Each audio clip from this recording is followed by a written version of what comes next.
I'm Pete Budzowski, and I'm the president of Grounds for Change. And we like to contribute to a fair trade world.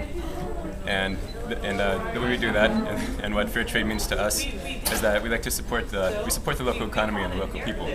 We do this by, instead maybe of driving to Walmart and buying chai for cheaper, or setting away for a product that maybe that might be a little cheaper than what we can get around here. We like to go downtown and buy it, and we like to support the local businesses. Trade in general really goes a long way towards stimulating the local economy, and it also goes a long way toward a greener world, because when you're not ordering from San Francisco, when you're not ordering from Milwaukee, then those places aren't expending large amounts of gas of gas and oil to drive your product to you, and they're not emitting those carbons. How does GFC participate in social change in other ways besides selling fair trade coffee? In other ways, well, we like to hold open mic nights. We like so people can come up and play music and read their speeches and whatnot. We like to have free concerts, and we like to kind of stimulate and foster an intellectual atmosphere, which I believe is essential to any well-functioning society. As president of GFC, how does it make you feel to be labeled as a leader of social change? I didn't know that I had that leadership label, but I'm really honored about it. I'm probably gonna get a tattoo of it at some point, and I like it a lot. I like it a lot. Thank you all. Thank you. Thank you, Pete.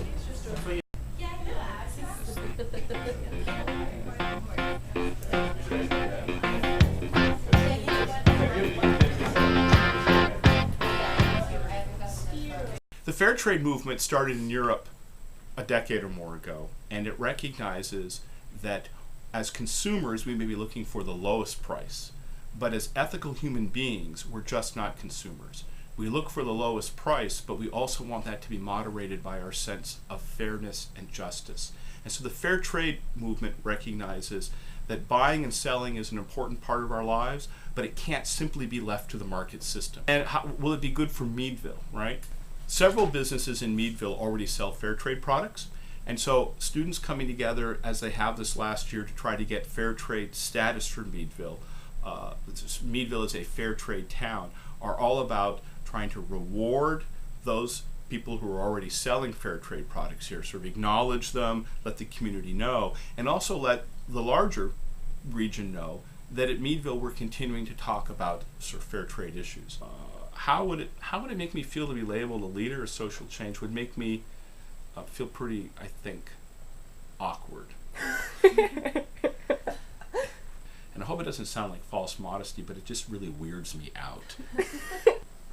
So folks often ask, how can you make social change work, or how can things like the coffee house or other instances of social change be successful?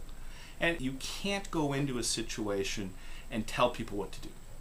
That people who are trying to make things happen have to see themselves as yeast in the bread, as catalysts for action.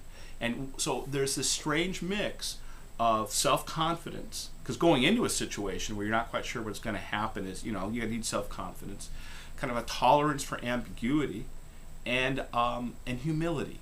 That whole idea is very Jeffersonian, sort of going back to the founding fathers. Jefferson strongly believed that if regular people, given the chance to reflect on kind of what they wanted and what they needed and what was getting in the way of a good life, would surprise you. They wouldn't be narrow, mean-spirited, acquisitive people. They would tend to think more high-mindedly if you gave them the chance and really pushed them hard to debate and to ponder sort of what was really important in life. And Alinsky was very much of that view. So he, as others would argue, that if you want to make stuff happen, you can't go in with an agenda. You have to go in with a real faith in the people with whom you're working.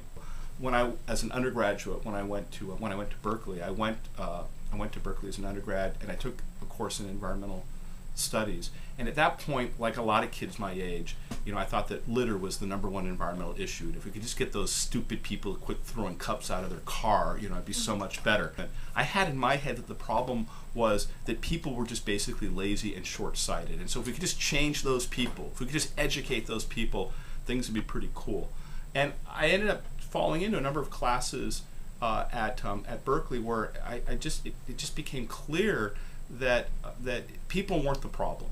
That most people don't get up in the morning and get dressed and say, oh, I want to be complicit in global environmental destruction today. I mean, most folks don't look to do the bad thing. And so I came to learn that while people could do some pretty stupid things, people can also do some pretty amazing things. As hard as it is to change social structures, it's really easy compared to the task of changing human nature.